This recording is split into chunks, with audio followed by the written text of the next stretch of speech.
شام میں آفاق شایان کی خیریت دریافت کرنے آیا تو بادشاہ اس وقت اپنے کمرے میں بیٹھا شایان کو پڑھا رہا تھا۔ وہ آتے ہی صوفے پر ڈھیر ہو گیا۔ السلام علیکم۔ بادشاہ کی آواز میں تنبیہ تھی۔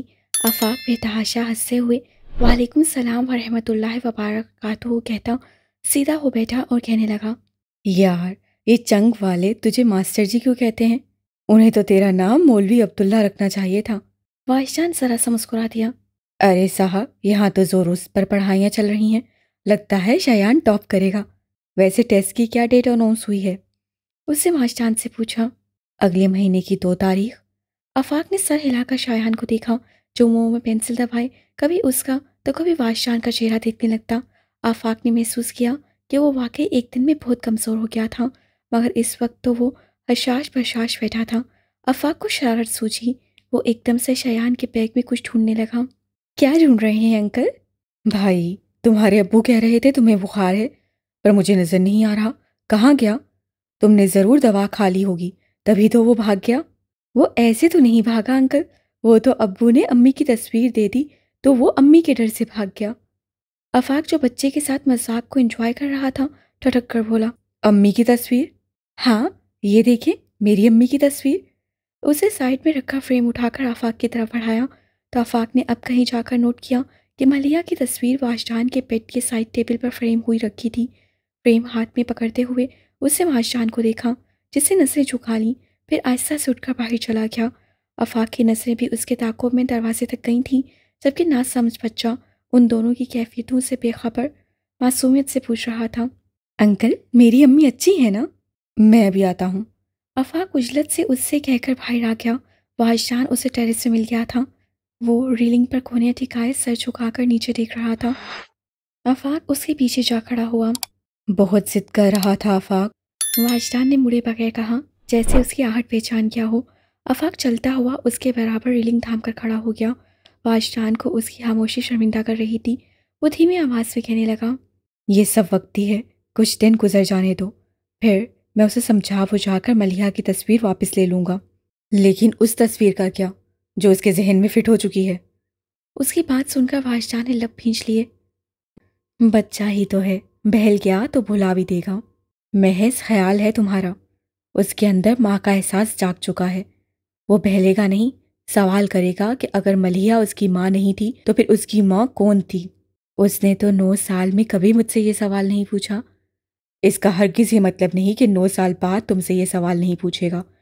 آج اگر بہل بھی گیا تو آئندہ کسی وقت وہ ہر صورت اپنے سوال کا جواب جان کر رہے گا۔ کہہ دوں گا تھی کوئی اور اس کی پیدائش کے وقت مر گئی۔ بادشاہ جھنجھلا کر بولا تھا۔ تمہیں لگتا ہے وہ یہ سن کر مطمئن ہو جائے گا؟ ہو جانا چاہیے، وہ سپاٹ لہجے میں بولا۔ لیکن ہوگا نہیں۔ وہ پوچھے گا اس کی ماں کس کی بیٹی تھی، کہاں رہتی تھی، کدھر دفن ہوئی، اور اگر تم اس کی ماں کی شناخت نہ دے پائے تو وہ یقیناً اس کی تلاش میں چنگولی کا رخ کرے گا۔ وہاں کے لوگ اس کی شناخت تو نہیں بتا سکیں گے، لیکن شایان کو اس کی پہچان ضرور کروا دیں گے۔ تو کیا یہ بہتر نہیں کہ تم اسے خود ہی سچ بتا دو؟